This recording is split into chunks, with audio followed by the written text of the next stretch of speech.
YouTube में जाकर सच news Palamu को सब्सक्राइब करें और बेल आइकन भी दबाएं और पाएं पलामू प्रमंडल की ताजा खबरें सबसे पहले सबसे आगे।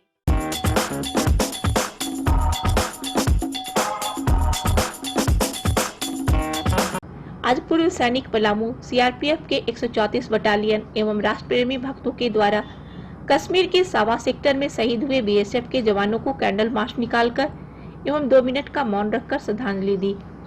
कैंडल मार्च शाही समाज के चौक से होकर शहीद भगत सिंह चौक होते हुए डॉक्टर राजेंद्र प्रसाद चौक तक निकाली गई।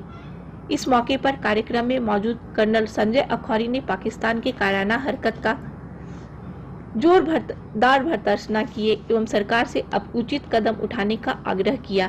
कार्यक्रम का संचालन पूर्व सैनिक ब्रजेश कुमार शुक्ला ने किया। श्री शुक्ला ने बताया कि अब उचित समय आ गया है पाकिस्तान को करारा जवाब देने का। बार बार पाकिस्तान द्वारा इस कायराना हरकत का जवाब देने के लिए हमारी सेना हमेशा तैयार है, लेकिन हम नियम और कानून से बंधे हुए हैं। यदि हमारी सेना को खुली छूट दी जाए तो विश्व के मानचित्र पर पाकिस्तान का नामो निशान नहीं होगा। अभी भी पाकिस्तान के पास संभलने का मौका है, नहीं तो खामियाजा भुगतने के लिए उसे तैयार रहना होगा। जो भरा नहीं है भावों से बहती जिसमें रसधार नहीं, हृदय नहीं वह पत्थर है जिसमें स्वदेश का प्यार नहीं।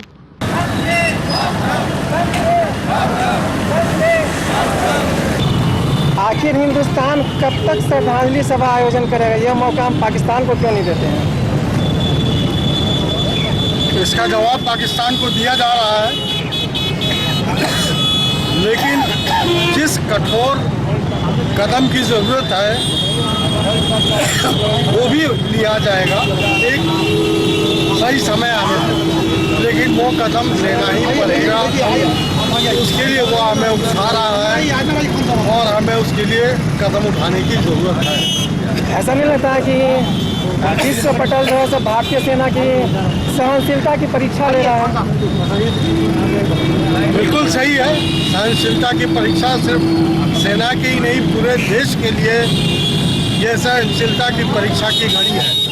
लेकिन सहनशीलता की भी एक सीमा है, वो सीमा वो लांघ रहा है और इसका अनुकूल जवाब उसको जरूर मिलेगा। क्या ऐसा लगता है कि आने वाले समय में भारतीय सेना अपनी हद पार कर जाएगी पाकिस्तान का जवाब देने के लिए? भारतीय सेना एक पाकिस्तान के सेना की तरह निरंकुश नहीं है।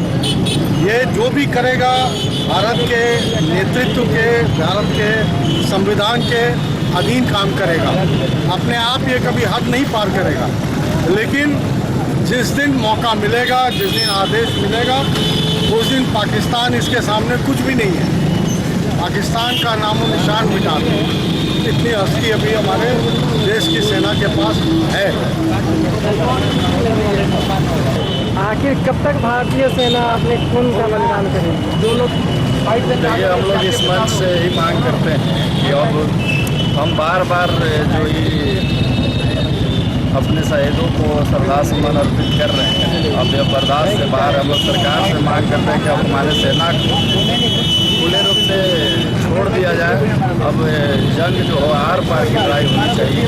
अब हम लोग भी इसमें थोड़ा महसूस कर रहे हैं कि हम लोग के जो भारतीय नियम है संविधान के अनुसार कायदे कानून में पाकिस्तान की तरह हम लोग मैंने अव्यवस्थित नहीं है, व्यवस्था में रहते हुए हम लोग को कार्यक्रम करना पड़ता है।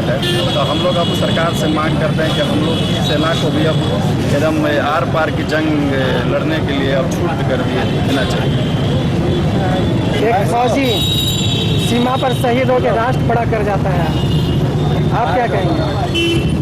हम तो यही कहेंगे सब युद्ध न करें, सामने सामने की लड़ाई लड़े, ताकि हम भी उसको औकात बता दें कि उसकी औकात क्या है। उसकी औकात तो किधर भौकी वाला है, पीछे मार करता है। सामने से करे तो कुछ भी नहीं है, नथिंग है हमारे भारत के लिए। हम शहीदों की शहादत को ऐसे ही जाया नहीं जाने देंगे। उसके लिए जीवन पर्यंत अपने जान की बाजी लगा करके और देश को हमेशा अखंड और सुरक्षित रखने की हमेशा कोशिश करेंगे। लगता है कि और सर्जिकल स्ट्राइक की इसकी ज़रूरत है? अब ये तो समय और हालात बताएगा। पीठ पीछे वाली बार जो है हमेशा शुरू से ही 1947 से ही करते आ रहा है और 1947 से आज 2018 हो गया। इतने विगत वर्षों से हमेशा जो है पीठ पीछे की लड़ाई लड़ता है। सामने की लड़ाई लड़े तो पता चले कि उसकी औकात क्या है और हमारी बिसात क्या है। हम उसकी औकात को अपनी बिसात से बिल्कुल ढक देंगे, नेस्तनाबूद कर देंगे, लेकिन वो ऐसा करता नहीं। हमेशा जो है छुपे हुए की तरह गिदड़ भभकी देता है, गिदड़ भभकी भी देता है।